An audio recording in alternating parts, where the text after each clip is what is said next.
Vous écoutez Servez-vous, première chaîne de podcast spécialisée dans les services à la personne.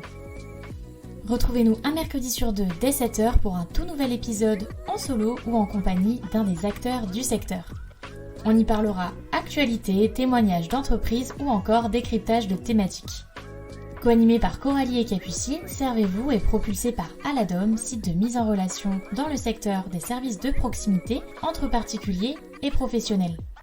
Rejoignez l'aventure en vous abonnant à notre chaîne Servez-vous ou en nous rejoignant sur Instagram. Bonne écoute! Hello à tous, on se retrouve aujourd'hui dans un tout nouvel épisode où cette fois je suis en compagnie de Sébastien. Donc Sébastien qui est l'un des fondateurs de Ezio. Alors Ezio, c'est un service de paiement et de suivi de dépenses donc utilisé et spécialisé dans le service à la personne. Donc aujourd'hui il va nous présenter un petit peu tout ça et dans cet épisode ça va être l'occasion d'échanger sur l'histoire de l'entreprise et sur leur mission. Donc enchanté Sébastien. Bonjour Coralie, ça va? Ça va plutôt bien. Et toi? Je vais très bien. On a des bonnes nouvelles et des belles perspectives pour Ezio. Donc, on a une belle équipe. Donc, je suis très heureux de pouvoir annoncer notre développement dans cet épisode. Super, ça me fait un petit teaser. Avant d'aller plus loin, comme j'ai l'habitude de faire, comme le veut la petite tradition, on va dire, je vais te laisser te présenter, histoire qu'on en sache un petit peu plus sur toi et qu'on comprenne qui est notre invité du jour. Donc moi, c'est Sébastien Vray, j'ai 40 ans, j'habite en Vendée et j'ai parcours plutôt universitaire. Donc j'ai un master en communication politique qui ne m'a absolument pas prédestiné à l'entrepreneuriat, mais en revanche qui m'a d'abord prédestiné à servir des causes. Donc j'ai commencé au WWF France parce que mon dada de naissance, en fait, d'adolescence, c'est l'environnement. Et puis petit à petit, je me suis rendu compte que l'aspect économique des choses était important et ma soif de création m'a amené à être consultant en économie de l'environnement. J'ai eu un bar à Paris pendant 4 ans avec des copains, plutôt scène électro avec toutes les boissons estampillées bio. J'ai fondé une ONG sur la qualité de l'air il y a maintenant 13 ans qui s'appelle Respire et qui fonctionne superbement bien toujours aujourd'hui grâce à des successeurs, des dignes successeurs. Et petit à petit, l'aspect entrepreneur, start-up dont on va parler aujourd'hui. J'ai 2 enfants aussi en bas âge et c'est assez rock'n'roll de gérer ces moments-là, en tout cas ces premières années, avec en plus le développement d'une jolie société. Et justement, cette jolie société, j'ai un petit peu grossi les traits de ce qu'était Ezio, mais justement, est-ce que tu peux revenir un petit peu de façon plus détaillée sur déjà l'histoire de l'entreprise? Tu viens de me laisser entendre que tu as un profil quand même assez entrepreneuriat, etc. Mais voilà, si tu peux revenir un peu sur la jeunesse de tout ça et qu'on comprenne un petit peu ce qu'est Ezio et quelle est vraiment votre activité. La genèse d'Ezio, elle prend sa source en 2019 au Salon des services à la personne, au cours duquel des agents de services à la personne, des directeurs et directrices de services d'aide à domicile sont venus nous voir parce qu'on présentait une solution plutôt de liste de courses et nous ont dit « Ouais, mais c'est sympa, mais le problème, c'est plus le paiement qui nous met dans une insécurité, qui met en insécurité nos clients, nos bénéficiaires et aussi nos salariés. » Parce que quand ils font des achats pour ces personnes vulnérables, la seule manière de payer, c'était soit nous, en tout cas, service d'aide à domicile, d'avancer de l'argent et ensuite de refacturer, ce qui amène énormément de temps administratif, soit de prendre les moyens de paiement personnels des personnes vulnérables, des personnes âgées. Et ça met en porte-à-faux souvent les aides à domicile et ça instaure une espèce de défiance. Alors que leur métier, en fait, c'est vraiment posé sur la confiance. Et donc, en entendant ça, on a, avec mon associé Jérémy et puis un développeur qui était avec nous sur la liste de courses, on s'est dit, il faut absolument aller là-dedans, on va aller les aider, on va créer une solution en comprenant bien leur métier, qui leur permettra de payer eux-mêmes les achats avec des cartes de paiement, mais tout sera relié à un porte-monnaie qui sera alimenté par les bénéficiaires de manière automatique. Et toute l'année 2020, on a créé cette solution de paiement. Et en décembre 2020, on a eu nos premiers clients, APEF et H d'Or. C'est comme ça que l'histoire de Ezio a commencé. Et du coup, à la base, du coup, cette présence sur le salon, elle était liée un petit peu à votre première idée, du coup, si c'est ça que je peux comprendre? Exactement, oui. Et en fait, effectivement, comme toute start-up qui a un parcours un peu classique, c'est qu'on est parti sur la livraison collaborative. Donc, Ok. comment on fait des courses par des voisins proches de chez soi pour mutualiser les trajets en voiture. Et c'est vrai qu'on s'est inséré assez rapidement dans la Silver Eco pendant cette première étape entrepreneuriale. Et on a vu que ça allait être très compliqué parce que c'est un marché pour les particuliers. Ça demande énormément d'argent, en fait, pour faire du marketing, pour faire de l'acquisition. Et donc, on a petit à petit laissé tomber cette idée-là. Et c'est assez étrange, comme le destin est certainement bien fait. Et c'est pendant cette période-là que on a rencontré des responsables d'aide à domicile au salon des services à la personne. Ouais, c'est ça. C'était surtout pour resituer déjà de base pourquoi cette présence du coup au salon et pourquoi déjà ce secteur.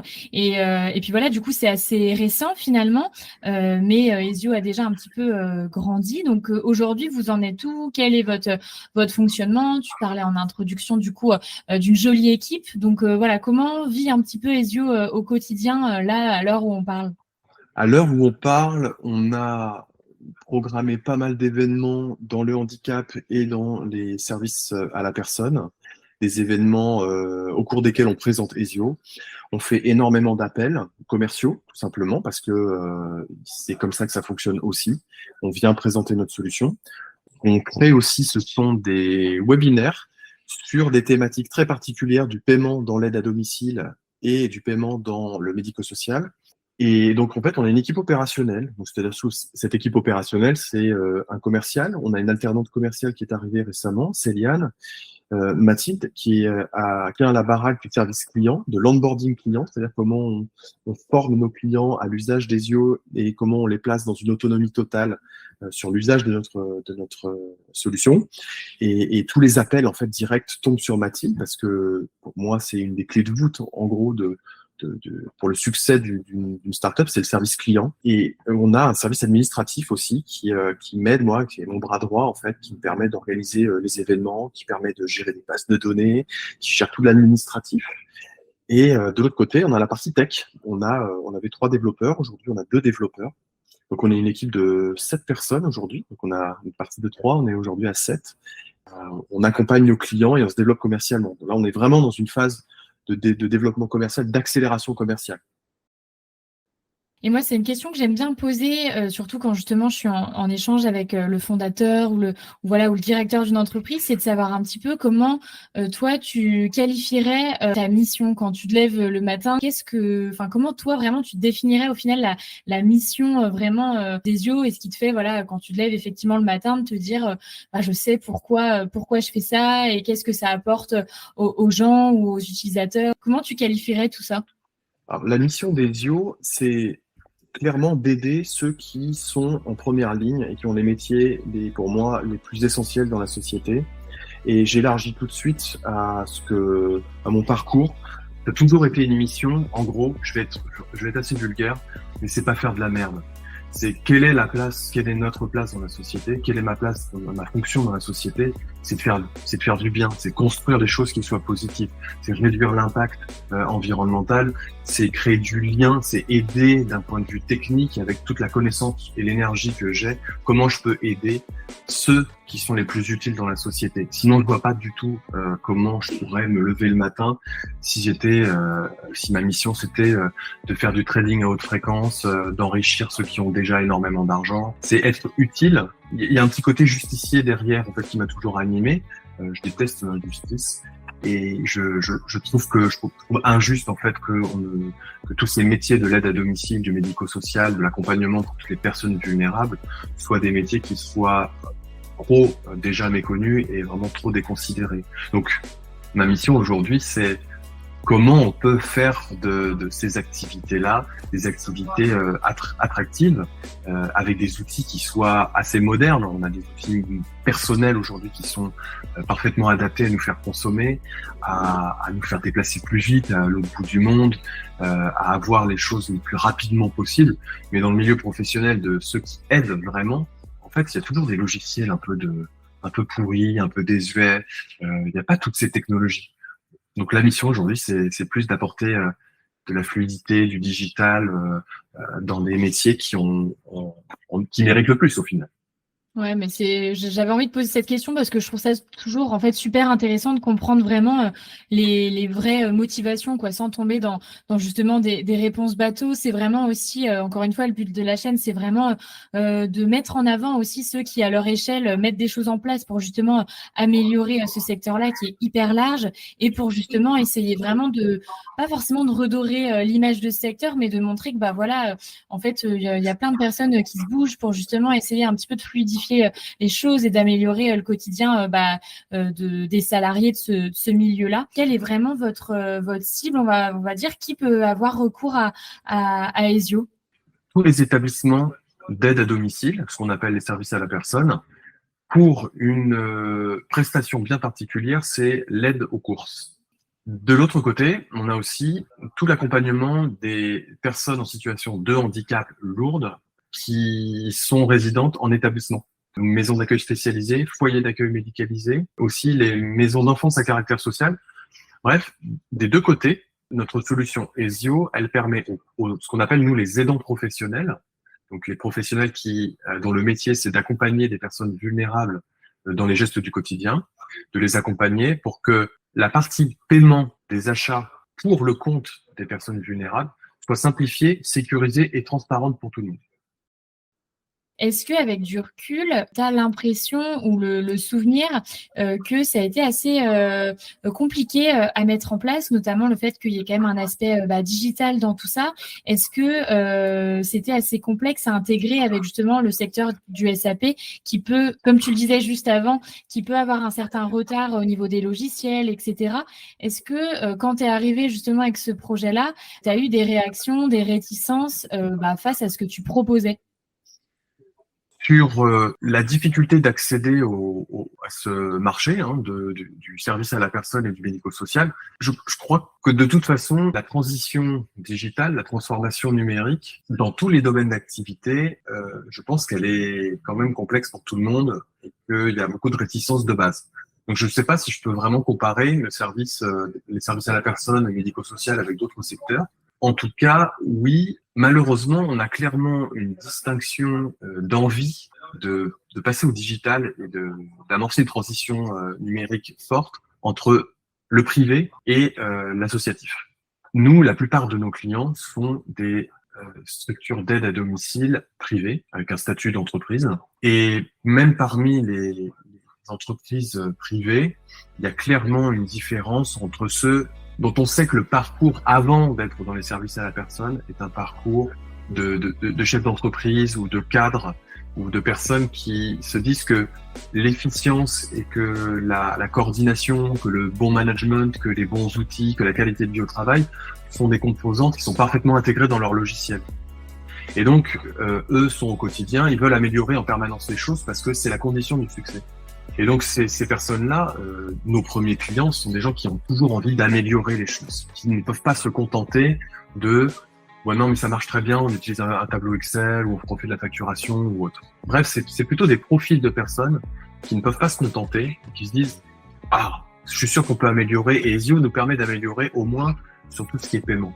Donc on va gagner du temps, on va gagner en qualité de vie de travail, on va gagner en reconnaissance des employés envers les employeurs, on va améliorer notre relation avec les clients parce qu'on leur apporte un outil qui est sécurisant. Donc l'image de marque, on renvoie au podcast que j'avais beaucoup aimé aussi et que tu avais fait sur l'image de marque dans le service à la personne. Tout concourt, en fait, chaque petit geste, chaque petit logiciel, chaque implication d'un responsable envers ses équipes, permet de concourir à créer une image de marque qui est forte et qui donne envie et qui donc assure les conditions de la pérennité d'une entreprise. Donc les réticences, pour revenir à ta question, les réticences, elles sont plutôt d'ordre culturel plutôt que liées au secteur d'activité. Et ça t'est déjà arrivé du coup je sais pas, d'expliquer justement ton projet avant peut-être que Ezio justement soit vraiment implanté et d'avoir l'impression je sais pas, d'avoir quelqu'un en face qui croyait pas forcément ou qui comprenait pas forcément les enjeux?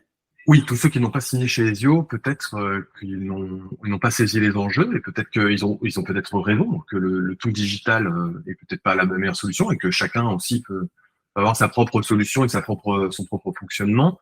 Mais oui, évidemment, on a des clients, on fait des démos en live et puis il y a des cadres de secteur, des responsables de secteur qui vont dire oh non, mais ça marche très bien comme ça. Ça va nous rajouter du travail. Et ce sont généralement des réticences. Plutôt, c'est de la réaction en fait au changement. Ah mince, Ouais. on va devoir changer. Donc, on se met en position de défense. On dit que tout va bien.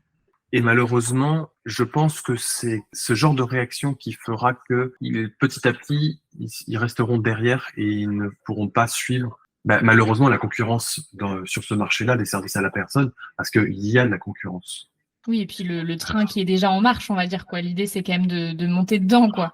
Je crois sincèrement, et j'espère que ça ne sera pas perçu comme une prétention, mais je crois sincèrement qu'Ezio apporte un nouveau standard de qualité dans la prestation. En fait, je veux dire, personne ne donne sa carte bancaire avec son code à qui que ce soit Ah oui. pour lui dire, tiens, est-ce que tu peux aller me faire des courses? Même à un ami ou autre, ça nous arrive très rarement. Dans les assemblées, je fais toujours cet exercice. Et qui donnerait sa carte bleue avec son code, là, maintenant, qui me la donnerait à moi, je vais vous faire une petite course. Personne lève la main.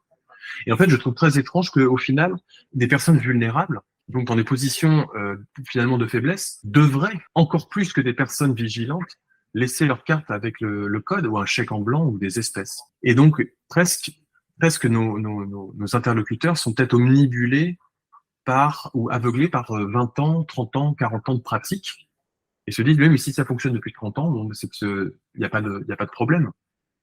Oui, et puis, comme tu disais, le changement est toujours dur à amorcer et c'est souvent ça, au final, voilà, toutes ces petites craintes qui prennent du temps à retravailler et de convaincre et d'être toujours dans cette argumentation-là, on va dire. C'est énormément de temps. La conduite du changement, et je pense que c'est 2 tiers du boulot dans le passage à Ezio. Ezio, on essaie de démontrer sa simplicité d'usage. Je pense qu'on y arrive. Et ensuite, les 2 tiers du boulot, c'est la conduite du changement. C'est pour ça d'ailleurs qu'on a une équipe staffée pour essayer de rendre vraiment indolore, le moins chronophage possible ce passage à Ezio. Et avec de la formation, de l'accompagnement, un SAV où ça répond en fait direct quand on appelle. Et 2 tiers du changement, de l'effort, c'est la conduite du changement. Comment on va expliquer ce nouveau fonctionnement, comment on va expliquer à nos clients aussi qu'on passe à une nouvelle méthode de paiement pour les courses, qui peuvent avoir accès à distance à l'historique des achats. Comment mon mail salarié, peut-être, je vais devoir leur expliquer comment ça fonctionne sur le mobile. Peut-être je vais devoir fournir des mobiles beaucoup plus professionnels et beaucoup plus récents à mes salariés. Donc, il faut que j'aille voir mon prestataire de mobile pour me dire, tiens, j'ai besoin de mettre Ezio.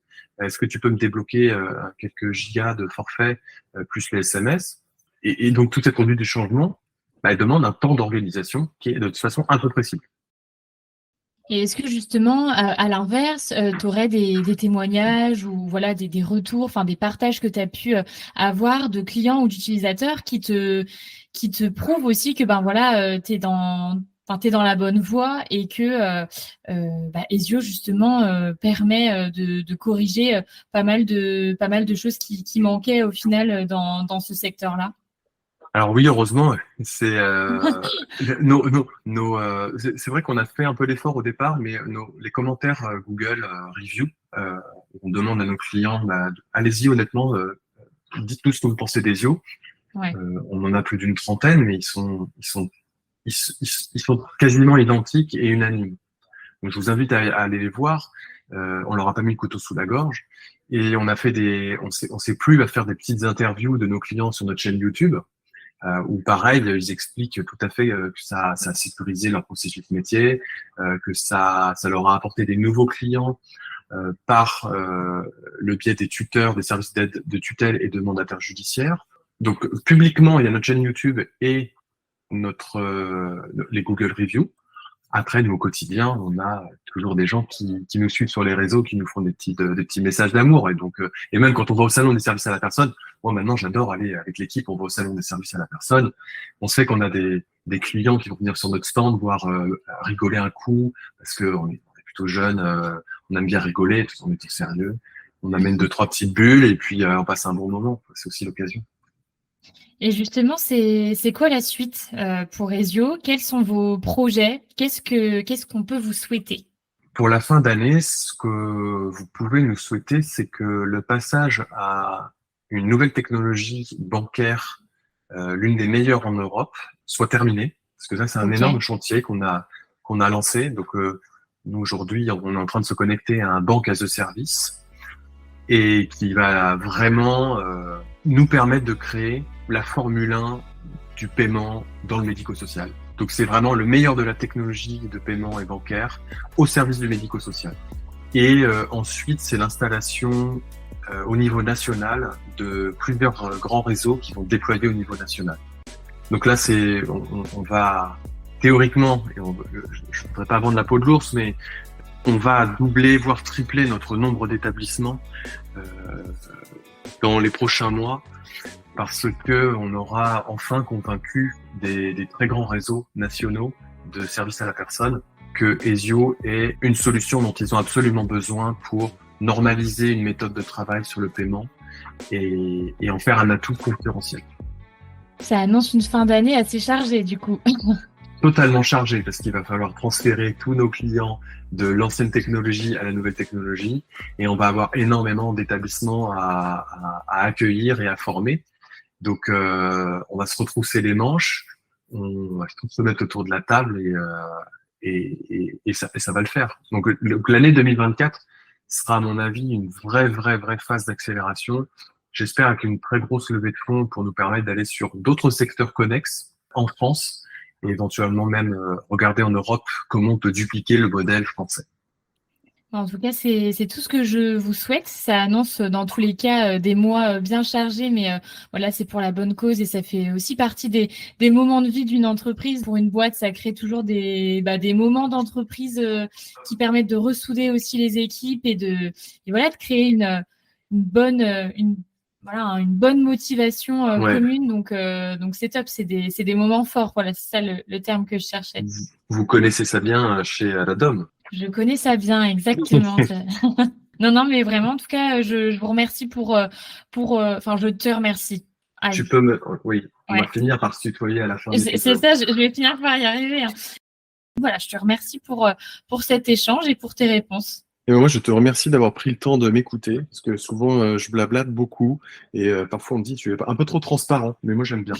En tout cas, merci beaucoup Coralie, et je te souhaite à bientôt, et une bonne continuation avec Aladom, et on se recroisera, je pense, au Salon des services à la personne 2023. Et voilà, cet épisode est désormais terminé. Comme d'habitude, j'espère qu'il vous aura plu. Et encore une fois, comme d'habitude, j'ai pris beaucoup de plaisir à le faire. En tout cas, je vous dis à très bientôt pour un prochain épisode. Et d'ici là, prenez soin de vous.